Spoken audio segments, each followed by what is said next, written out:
voiture Tesla. Vous connaissez bien sûr, tout le monde en parle, ces belles voitures électriques qui valent une fortune. Mais savez-vous qui est derrière? Qui a donné ce nom? Eh bien sûr, les scientifiques connaissent, c'est Nikola Tesla, qui a donné même son nom à une unité qui concerne l'induction électromagnétique, c'est-à-dire, pour faire rapide, le champ qui mesure le champ magnétique des choses. Alors Nikola Tesla, eh bien c'est un génie, il n'y a pas d'autre mot. Et pourtant, il n'est pas aussi connu qu'il le mériterait. C'est toujours comme ça, on n'est pas récompensé quand on est trop en avance et qu'on a trop d'idées. Alors il naît en 1856 en Croatie, c'est actuellement encore la Croatie, mais dans une famille serbe, et bien sûr c'est un sujet de l'Empire austro-hongrois, 1856. Alors une famille modeste, son père est prêtre orthodoxe, intelligent, mais une famille pauvre, et sa maman est illettrée, elle ne sait même pas lire, mais elle connaît par cœur des poèmes serbes et elle bercera l'enfance du petit Nicolas avec ses poèmes serbes. La maman meurt quand il a 10 ans, le père se retrouve à la tête d'une famille à nourrir, mais il sait d'emblée que le petit Nicolas, eh bien, c'est un enfant surdoué. Mais surdoué, il a d'abord une mémoire, une intelligence incroyable, mais surtout, il a une mémoire visuelle, c'est-à-dire qu'il visualise tout de suite, absolument tout de suite, ce qu'il vient d'inventer. Il n'a même pas besoin de faire des croquis et tout ça, c'est une chance incroyable.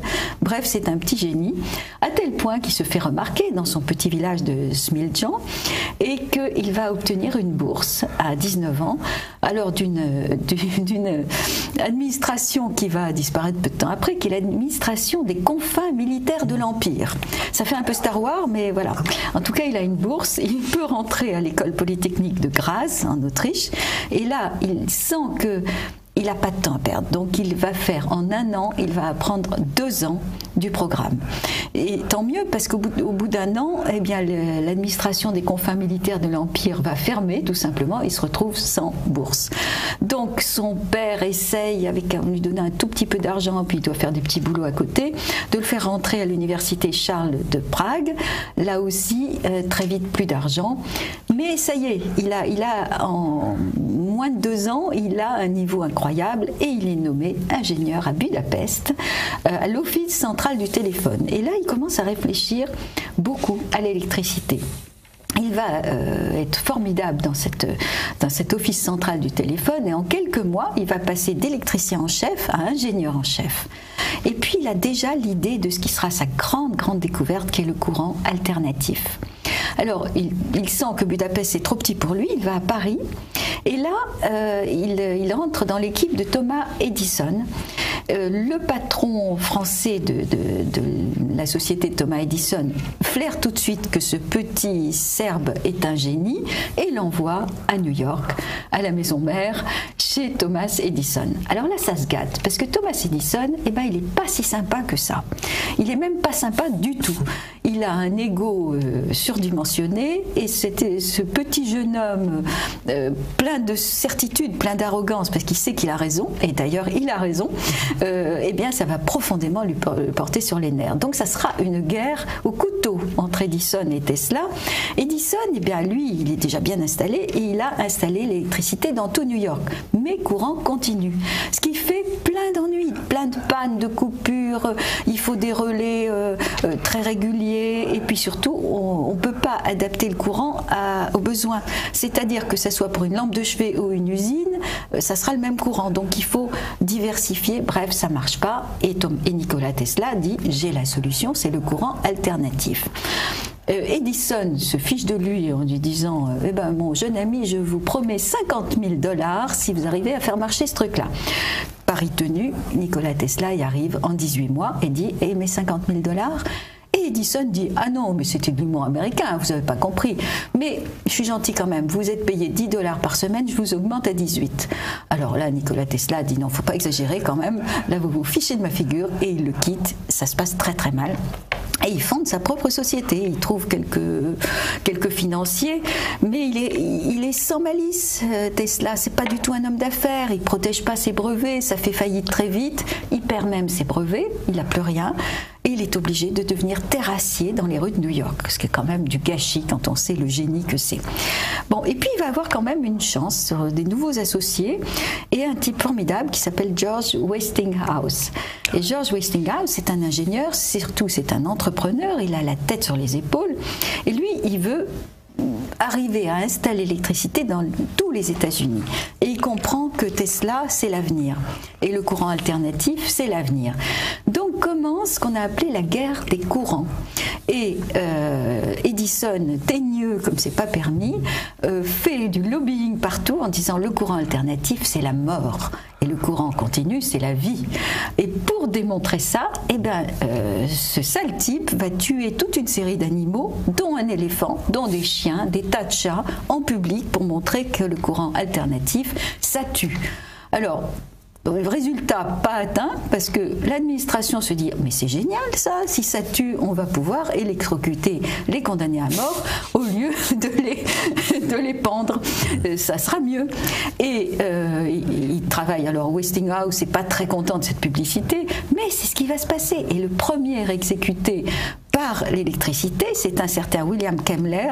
Alors c'est un abruti total, je suis contre la peine de mort, mais vraiment il a découpé à la hache sa petite amie qui s'appelait Tilly Zilger, mais il est complètement saoul, il doit avoir le QI d'une huître et encore, et il comprend rien à ce qui lui arrive, il est condamné à mort, et on lui dit mon ami, vous avez de la chance, vous allez être le premier à être électrocuté. Ouais, quelle chance.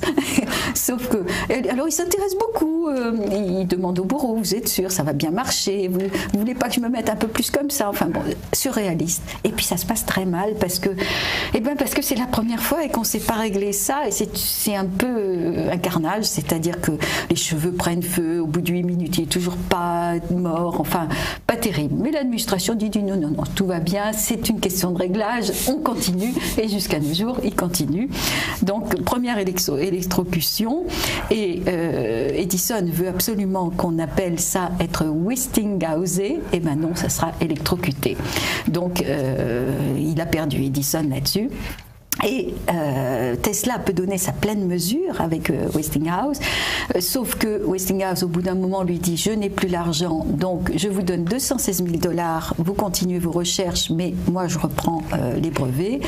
Et l'idée il me reste trop peu de temps pour vous expliquer toutes les inventions de Tesla, mais sa grande création et sa grande idée, c'est que l'énergie, elle est dans l'air, elle est partout dans l'air, et son idée, c'était de donner l'électricité gratuitement au monde entier, parce qu'il y avait ceux qui avaient de l'argent qui pouvaient avoir l'électricité, et puis l'immense majorité des gens, y compris au fin fond de la Russie ou n'importe où, qui n'avaient pas l'électricité.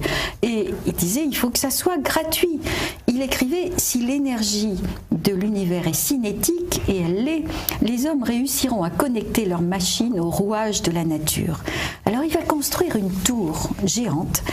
La tour fait 57 mètres, mais elle descend jusqu'à 30 mètres, jusqu'aux nappes phréatiques, et c'est une sorte d'antenne géante. Et avec ça, alors il est tout près de la solution, mais il ne va pas la trouver complètement, mais il arrive à allumer à plusieurs centaines de mètres des ampoules qui sont pas reliées par des fils. Il fait passer l'énergie comme ça. Et c'est extraordinaire. Cette tour coûte une fortune, il a des associés. Ça coûte environ 5 millions de dollars actuels, et il veut cette électricité gratuite pour tout le monde. C'est évidemment, il va s'opposer au lobby, il va inventer ce qui va être le radar un peu plus tard, et vous savez, sur des gens comme ça, on leur prête beaucoup. Il travaillait sur le rayon de la mort, c'est-à-dire pouvoir descendre des avions à 10 000 mètres de là. On dit qu'il a vendu ou donné, parce qu'il n'était pas un homme d'argent, son brevet aux Russes, parce que les Américains n'étaient pas intéressés. En tout cas, pour faire rapide, inconnu de tous, il va mourir à 87 ans quand même, dans une chambre d'hôtel de New York. Son seul bonheur, c'était de nourrir des pigeons. Et il a même écrit d'une pigeonne « Je l'aime comme un homme aime sa femme ». Mais bon, c'est un peu un autiste, hein, il meurt seul. Son neveu a récupéré pour la Serbie son urne funéraire et surtout tous ses papiers, parce que pendant des années dans sa chambre d'hôtel, il a accumulé les papiers. Et ça, c'est au musée maintenant à Belgrade. Belgrade. Alors si vous y allez, ayez une pensée pour ce jeune Serbe qui a donné toute sa vie à la science et qui a été mal récompensé. Bravo Nikola Tesla.